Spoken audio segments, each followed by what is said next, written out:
হরি ওম। সবাইকে আমার জয় গুরু। আজকের পাঠ অখণ্ড সংহিতা একাদশ খণ্ডবৃত্তি। শ্রী শ্রী বাবামণি বলিলেন, গুরু অন্ধকার দূর করে, দ্বিধা কোণ্ঠা সংকুচ অন্ধকারের রূপান্তর। যাকে গুরু বলে ভাবতে গিয়ে মন কোণ্ঠায় জড়িয়ে আসে, দ্বিধায় সংকুচিত হয়। যাকে গুরু বলে ভাবতে বসা মাত্র মন নিজের প্রতি নিজে বিদ্রোহী হয়। যাকে গুরু বলে স্বীকার করতে মন হয় তিক্ত, বিরক্ত, বিষণ্ণ। কোনো একদিন তার কাছে ঋণ তোমাকে স্বীকার করতে হয়েছিল বলে তাকে জনসমাজেও তোমার গুরু বলে চালিয়ে দিতে হলে সেটা হয় ভণ্ডামি। ভণ্ডামি চিত্তে সন্তোষ না দিয়ে দেয় ভিক্ষুক গুরুর সঙ্গে শিষ্যের যে সম্বন্ধ, তার যথার্থ নির্ণয়ের দুটি মস্ত বড় গোষ্ঠী পাথর আছে।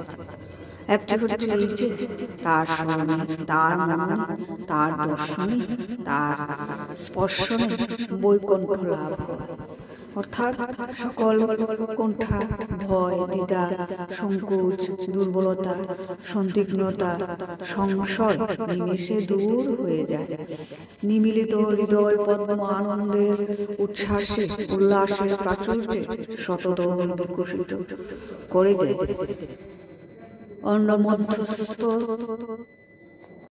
মধ্যস্থ নিদ্রিত গরুর পক্ষীর পক্ষ বিস্তার হয়। অনন্ত নবমণ্ডলে ডানা খুলে সে নির্ভয়ে সূর্যাভিমুখে অভিযান করে। এটি হলো প্রথম। দ্বিতীয়টি হচ্ছে এই যে তার সঙ্গে তোমার সম্পর্ক কোনো হেতুবাদ বা যুক্তিকে আশ্রয় করে নয়। তিনি তোমাকে কোনো মন্ত্র দিয়েছেন বা কোনো উপদেশ করেছেন তারই জন্য নয়। তিনি কোনো মন্ত্র বা উপদেশ তোমাকে না দিয়ে যদি তোমার সর্বসত্তার স্বরূপ হয়ে থাকেন, তবে তিনি তোমার গুরু। এখানেই গুরু যথার্থ, এখানেই গুরু শাশ্বত। আমাকে মানিও না, শ্রী শ্রী বাবা বলিলেন।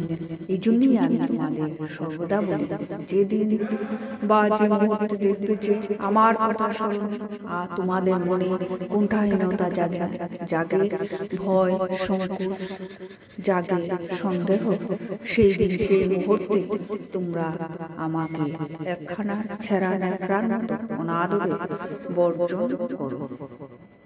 আমি যে তোমাদের গুরু, এই কথাটি যেন লোকাচার মানবার জন্যই না স্বীকার করো। আমি যে তোমাদের গুরু, সে কথা যেন তোমাদের মনের কথাই হয়।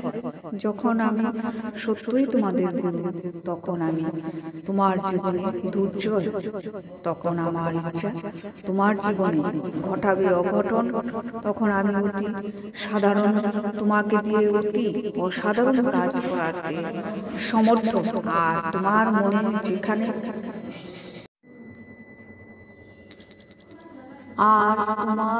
মনে যেখানে আমার গুরুত্ব সম্পর্কে সংশয়, সেখানে আমাকে নিয়ে জীবন ভরা ভণ্ডামি অনুষ্ঠান করে লোকের কাছে তুমি হয়তো ভক্ত ভাই বলে পূজা পেতে পারো, কিন্তু তোমার অন্তরের ভাণ্ডার হবে তাতে দিনের পর দিন কেবলই রিক্ত। নিজের জীবনের প্রত্যক্ষ দিয়ে এসব আমি অনুভব করছি। তাই তোমাদের গুরু সেজে আবার তোমাদের কারো পরম কৌশলের ব্যাঘাত না করে বসি। তারই জন্য বারংবার তার স্বরে ঘোষণা করছি, যখনই আমাকে কোনামাত্র অবিশ্বাস আসবে, তখনই আমাকে বর্জন করো। তোমাদের জোর করে ধরে রেখে আমার আনন্দ নেই। অন্তরে আর বাহিরে, অন্দরে আর বৈঠকখানা, গৃহকুলে আর খোলা ময়দানে, নির্জনে আর জনকোলাহলে, যেখানেই আমাকে পাও, যেদিন দেখবে প্রতিস্থানে আমাকে স্বীকার করার মধ্যে তোমার অবারিত আনন্দ, সংকোচ কোনামাত্রও নেই, সেখানে তুমি জানবে আমি তোমার গুরু। সেখানেই আমি বুঝব তুমি আমার শিষ্য। শিষ্য তুমি হতে চাও না, অথচ তোমার ডর, ভয়, দুর্বলতা প্রভৃতি মূল ধর্মের সুযোগ নিয়ে নিজেকে তোমার গুরু বলে জাহির করে যাব, আর তোমার ঘাড় আমার পায়ের তলায় জোর করে চেপে ধরবো। একে আমি অমার্জনীয় অপরাধ বলে মনে করি। হরি ওম। সবাইকে আমার জয়গুরু জানিয়ে আজকের পাঠ এখানে শেষ করছি।